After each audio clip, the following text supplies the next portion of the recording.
Today we're going to talk about Kabbalah, its origins, where does it come from, some of the most popular works within Kabbalah, what Kabbalah is not, and we're going to go into quite a bit of detail. So Kabbalah is probably one of the most misunderstood subjects. It is something that is very much part of Judaism, as you will see by the time we finish this class, but it's not something that you need to have extensive knowledge of. It's basically good to know because a lot of Jews often quote Kabbalah, and then you'll know where it actually comes from and how relevant it is and things like that. So first of all, just to clear up a misconception about Kabbalah, Kabbalah is not what you see today. Today there's centers called Kabbalah centers. This is obviously not true Kabbalah. This is what Jews call popular Kabbalah,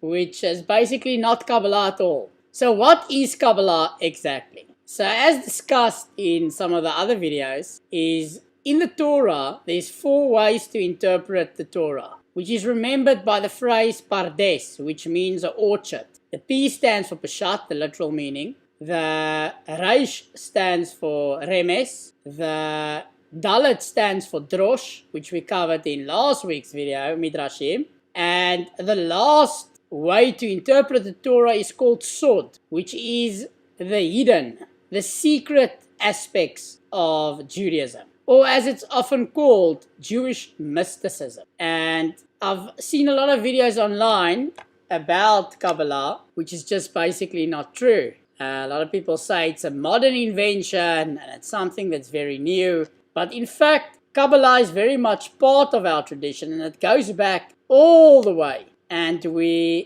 getting right into it with the very first source. So many people think that Kabbalah comes from the Zohar, which is the most recent publication of Kabbalah. The oldest form of Kabbalah is believed to have been given to Adam HaRishon, the first man, called Sefer Yitzirah, which is basically the book of creation. There is a dispute in Judaism, as in most cases, but the dispute is not how old exactly it is. The dispute is whether it was given to Adam or was it given to Avraham. That is the only dispute. But both those are very old and is very much part of our tradition. Now the book Sefer Yetzirah, and I will link it later in the description below, all the books mentioned in the stream. But there is actually a book in English, Sefer Yetzirah, which you might have seen. But this is by far the best book to get if you want to learn more about Kabbalah. And it is by Rabbi Aryeh Kaplan. So he writes extensively on Jewish mysticism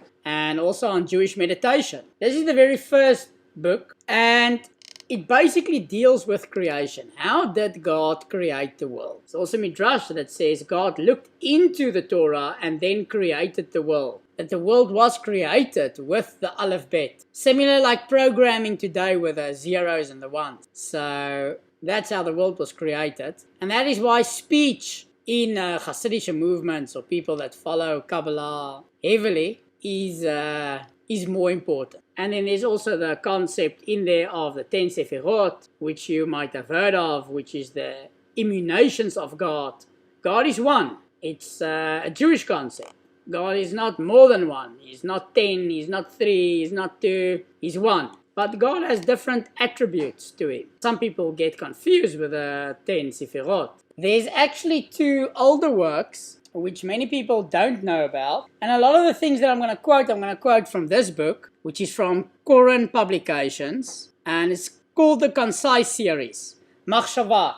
Machshava is Jewish concept. In the Torah, we see events that is miraculous. It's not according to nature. There's a belief in Judaism that God created the world with nature, with certain rules of nature intact. And whenever something happens that goes against the laws of nature, that is Jewish mysticism or Kabbalah, which we call a miracle. So one of them is obviously the splitting of the sea, which most of you would know from the story from Pesach, where the Jews were taken out by God from Egypt and then eventually received the Torah at Mount Sinai. Then we have also, as discussed in one of the previous videos about the oral law, we also have an oral tradition. And Kabbalah was never written down. It was always carried over from one person to the next. So some say it started with Adam HaRishon, the first man, and some say no, it started with Avraham, and he taught it to Yitzchak, and Yitzchak taught it to Yaakov, and so the tradition goes on. And one of the references that you will see a lot if you study the oral Torah, the Talmud, you'll see references made to Maaseh Bereishit. Oseh is to make, or lo oseh, is to make. So Maaseh Bereishit, the making of the creation. The next section that you will hear mentioned a lot in the Talmud is Maaseh Merkava. This deals with the throne of God, the resting place of God, whatever that means. And it's obviously a very difficult concept because God is not physical. His presence fills the entire universe. So he can't be confined in one place. And that's why all these things that we're going to discuss today is obviously mystical, spiritual concepts that is not necessarily of this world. And that is why it's optional to study. And by most opinions, it should be only studied once you are married or over 40 years old. Or as the Rambam says, Maimonides, which we did in last week's video in Midrashim, you should only really learn or study these concepts once you have filled your belly with meat and bread. Meaning you know the written law very well, you know the oral law very well.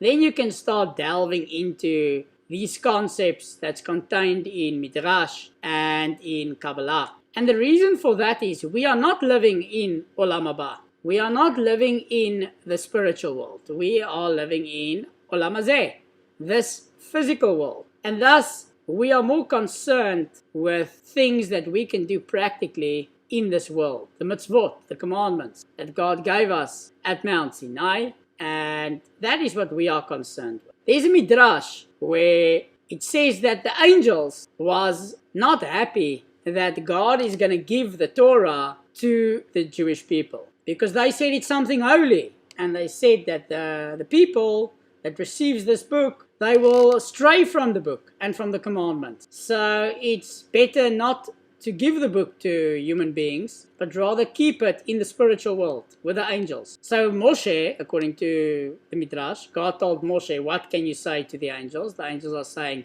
you can't receive the Torah. So Moshe asked the angels, do you have a mother and father? And the angels said, no, we are created by God to do God's bidding. So Moshe said, in the Torah it says that you must honor your mother and father, and long shall be your days. So since you don't have a mother and father, why should the Torah be with you? It sounds like it should be with us. Also, the Torah says that you should keep kosher, you should eat kosher, but angels do not eat. So Moshe asked them, do you eat? They said, we do not. So Moshe said, well, it seems that the Torah is not for you to keep, but is for man, so that man would know how to live in this world. And that is why we as Orthodox Jews are more concerned with Olam Hazeh, with this world, because we are physical. We are both the physical and the spiritual combined. It is in the verse where God says, let us make man into our image, which Christians struggle with.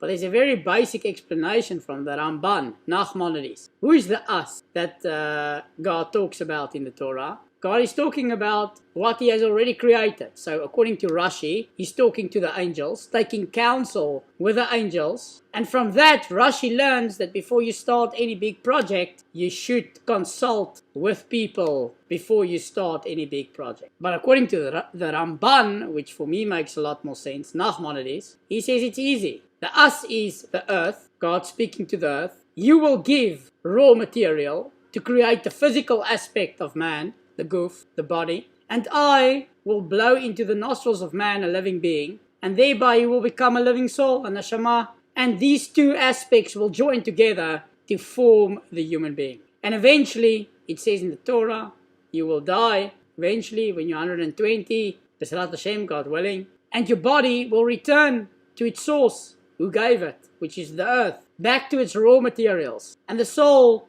will return to who gave it, which is Hashem, HaKadosh Baruch Hu. Other religions, especially Christianity and as well as Islam, is very concerned with Ulam Haba, with the spiritual world, with what will be, what will come. We are concerned with the right here and right now. And that's something to be clear about before we move on here. Because a lot of these concepts, all these concepts, contained in Kabbalah, in Jewish mysticism, is talking about the spiritual world, which have things that we can benefit from, to know these things. But it's not crucial for us, because we are not living in the spiritual world. We are living in Maaseh, in this world. So let's move along. These two sources, Maaseh Bereishit, Maaseh Merkava, is the most often quoted source within the Talmud. So if you ever study the Talmud, now at least you know what it is. The other source that you might have heard about is Heichalot, which is the palaces. So it's also mainly talking about the world to come, the spiritual world, and it's not something that's quoted that often, but it is mentioned in many sources that you might come across. Another source, which is called Maayan Chochmah, which is the spring of Chochmah, wisdom. And it's believed that it came from Moshe, that this was a tradition, a Sefer, a book that Moshe wrote. And again, this is not something that you're going to come across very often, but I thought I'll throw it in for good measure. The other book that you'll hear about a lot, which is quoted most often in the Zohar, is Sefer Bahir, which is this book. This is also by Rabbi Aryeh Kaplan, where he goes into quite a bit of detail. This book is one of the most important and one of the most classical texts of the Kabbalah. Obviously, Sefer Yitzirah is at the top, and then you get Sefer Bahir. Sefer is a book in Hebrew. And this was the book that was the most often used before the Zohar was written. And we're going to get into the Zohar as well. It's also one of the oldest books that we have. And we have a commentary from the Ravad on Sefer Bahir, as well as from Ramban, Nachmanides. It's believed to have first been published in the year 1176 of the Common Era by the Province School of Kabbalists. The first printed edition is from Amsterdam in the year 1651. And it talks about a lot of concepts that many of you might have heard about, like reincarnation, which we call Gilgul. There's a belief, Kabbalah, that a soul can never die, but the body can die. And then the soul can be put into a new body. So a lot of issues around why do the righteous suffer and the wicked prosper is often resolved with Gilgul, reincarnation. It also talks a lot, Sefer Bahir, about the letters of the Hebrew alphabet. So the Hebrew alphabet is quite complicated, and many of the letters is other letters combined in a single letter. Like Aleph, for example, is a Vav that's on its side with a Yud on both sides. So it's quite deep, and like I said, that's also brought in Sefer Yitzirah. It talks about the 32 paths of wisdom and a lot of other concepts like the names of God. So where does the most popular book that most people know today come from? The Zohar. So the Zohar is believed to be written by Rabbi Shimon ben Yochai, or Shimon bar Yochai in Aramaic, and he is believed to be the author of the Zohar. And the Zohar often quotes Sefer Bahir, and that is how we know that Sefer Bahir was around before the Zohar. But the Zohar was written in easier Hebrew, and it became more popular also with Rabbi Shimon bar Yochai's name attached to it, who was a Tana living in the Second Temple period. Then you might have heard of another name called the Ari. So he also wrote a work which is called the Eitz Chaim. It's Rabbi Yitzchak Luria, and that's also where the Ari comes from. He was a rabbi that lived 400 years ago. He actually lived at the same time as Rabbi Yosef Karo, who compiled the Shulchan Aruch, the codified book of Jewish law. And they both lived in Tzfat, which is in the north of Israel. It's a very Kabbalistic city, very Hasidic Hasidic city, very artistic. Most of the prayer books that you would know from any Hasidic movement, or Chabad, who is also a Hasidic movement, comes from the Ari, or is influenced by the Ari. There are certain things that's written in the Talmud of how the prayer book should be compiled. And no Orthodox Jew will ever break the structure. There's things that's optional, and that is where the Ari comes from, or comes in. We're going to touch on Chabad here as well, because I think most of you would know the Ari from Chabad. So Chabad stands for Chochmah, Bina, and Daat, which is 3 of the 10 emanations of the Sefirot, the 10 Sefirot. There's also another important rabbi in the Kabbalistic world, which is Rabbi Moshe Cordovero, who's called the Ramak. And he wrote a popular work which is called the Or Yakar. And then one of the most famous rabbis, which many people don't know, is Rabbi Chaim Vital, authored works that explain and expand on the Zohar. Because Rabbi Shimon Bar Yochai didn't actually write down the Zohar. It was the Ari. It's believed to be the Ari. Kabbalat Shabbat, for example, is one of these works that we sing before Shabbos comes in. I'll find it quickly for you in the Siddur, but I'm sure most of you know it. Lecha Dodi, Kabbalah. So it starts on page 316. So that has Kabbalistic origins. It's also believed that Rabbi Shlomo Alkabetz wrote Lecha Dodi, and Yedid Nefesh by Rabbi Eliezer Azikri. But what they're trying to say here is a lot of these people wrote it with Kabbalistic intentions or with a background in Kabbalah.